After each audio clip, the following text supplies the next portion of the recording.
ఇప్పుడు ఇది తామర మొక్క, తామర గింజలు అంటే తెలుసు కదా, నీలంబి న్యూసిఫెరా. ఇది సర్క్యులర్గా ఉంటుంది అన్నమాట. ఫస్ట్ పాయింట్, కవల పూలకి సర్క్యులర్గా ఉండదు అన్నమాట, మధ్యలో చీలినట్టుగా హార్ట్ షేప్లో ఉంటుంది అన్నమాట. దానికి దీనికి తేడా కలవ పూలకి తామర పువ్వులకి. కలుపు వేరు, తామర పువ్వు వేరు. తామర పువ్వుకి పెద్ద గింజలు ఉంటాయి, కలుపు చిన్న చిన్న గింజలు ఉంటాయి. ఎర్ర కలవ పువ్వులు, నల్ల కలవ పువ్వులు అలా ఉంటాయన్నమాట. నలుపు ఎరుపు రెండు రకాలు కలవ పువ్వులో కూడా. ఓకే, అవి పెంచుతాం, అవి కూడా పెంచుతాము. ముందు తామర పువ్వులు పోతాం. తామర గింజలు 1000 సంవత్సరాలు కూడా బతికి ఉంటాయన్నమాట. గింజలు మొలకెత్తాయన్నమాట. 1300 సంవత్సరాలకు కూడా బతికినాయి చైనాలో కూడా. అందుకని ఏం పాడవు. కానీ సీడ్ ట్రీట్మెంట్ ఇవ్వాలన్నమాట. పైన ఏం ఫంగస్ పట్టకుండా ఫంగిసైడ్ రాసి ఉంచాలన్నమాట. కాపర్ ఆక్సీ క్లోరైడ్ కానీ ఇంకేదైనా ఉంటే బయోస్టిన్ కానీ చేసి ఇస్తే ఇంకేం పాడవన్నమాట. మసాలా తెచ్చుకుంటే అలా సంవత్సరాలు వేసుకోవచ్చు, 10 సంవత్సరాలు వేసుకోవచ్చు. వాల్యుబుల్గా వాడమంటాం. ఇష్టం వచ్చినట్టు వేసేసి చచ్చిపోతాయి అన్నమాట. ఒకసారి మొక్క ఎక్కువ వేస్తాను అనుకో, మొక్కలు చచ్చిపోతాయి. కొద్ది రోజు వేసుకొని చూసుకుంటున్నాను. ప్రతి నెల వేసుకోవచ్చు, నువ్వు వేసుకొని చూసుకోవచ్చు అన్నమాట. అది పాయింట్. ఇది 21 రోజుల మొక్క అండి. నేను అల్లూరు నుంచి వచ్చిన తర్వాత 11వ రోజు మార్చి 11వ రోజున నేను మార్చి 8 శివరాత్రి, 11వ తారీఖు సోమవారం అనుకుంటా, 11వ తారీఖు రాత్రి ఇది చేసి మనం వేసామంట. ఎత్తున కొద్దిగా కొయ్యాలి లైట్గా, లేకపోతే నీళ్ళు వెళ్ళవు లోపలికి, బాగా గట్టిగా ఉంటాయి హార్డ్గా. కొద్దిగా లైట్గా కోసి, లేకపోతే శాండ్ పేపర్ ఉంటుంది, శాండ్ పేపర్ అంటే కొద్దిగా ఇదవుతుందన్నమాట. అది వేసి కొద్దిగా పైన తోలు కొద్దిగా బయటికి తెగితే అప్పుడు లోపలికి వెళ్తాయి నీళ్ళు. అలా చేసిన తర్వాత చేస్తే తొందరగా వస్తాయి, లేకపోతే అలా రాదు. 8 రోజులు చాలా కష్టం, 10 రోజులు 20 రోజులు పడుతుంది మొక్క. అలా కోస్తే 5 రోజులకు వస్తుంది మొక్క.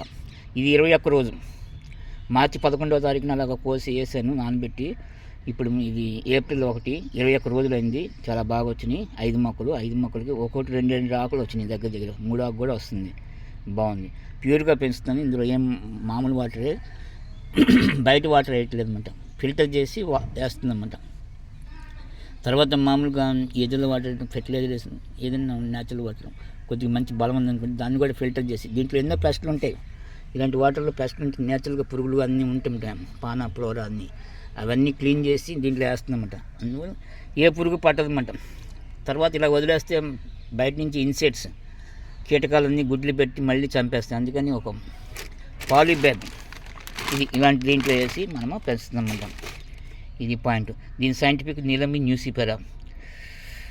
అది ఒక మొక్క ఎన్ని కాయలు కాస్తుంది, దగ్గర 1 కేజీ సీడ్స్ 2000 రూపాయలు అంత ఉంటుంది. మంచి లాభం వస్తుంది పండితే, బాగా మంచిది. చాలా పోషక పదార్థాలు ఉంటాయి. బీపీ, తర్వాత షుగర్ కంట్రోల్ చేస్తారని చెప్తున్నారు. మంచి జ్ఞానం వస్తుంది తింటే. వీటిని పేలాలు చేస్తామంటాం, మకాని అంటారు. ఇందులో వేరే వెరైటీ, ఇదే కాదు, దీని చేయొచ్చు. దీంట్లో వేరే వెరైటీ వస్తుంది, మకాని అంటారు. పువ్వుల్లా వస్తాయి, డ్రై ఫ్రూట్లాగా అమ్ముతారు. 100 గ్రాములు 200 రూపాయలు, 150 రూపాయలు అలా ఉంటుంది. 200 రూపాయల దాకా ఉంటుందన్నమాట. మంచి ఇది పోషాహారం. పిల్లలకి పెడితే మంచి చదువు వస్తుంది, జ్ఞాపశక్తి పెరుగుతుంది అని అంటారు అన్నమాట. ప్రస్తుతానికి ఇది ఇప్పటికప్పుడు మనం ఫిల్టర్ చేసి మళ్ళీ పెట్టాలి.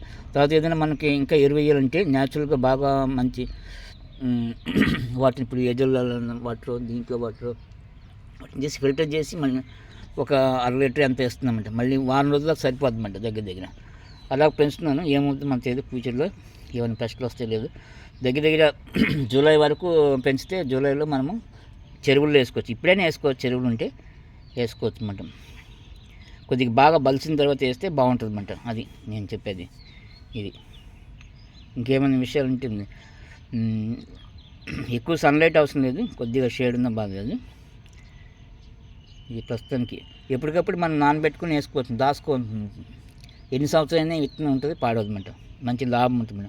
వాటర్ని ప్యూరిఫై చేస్తుంది అన్నమాట.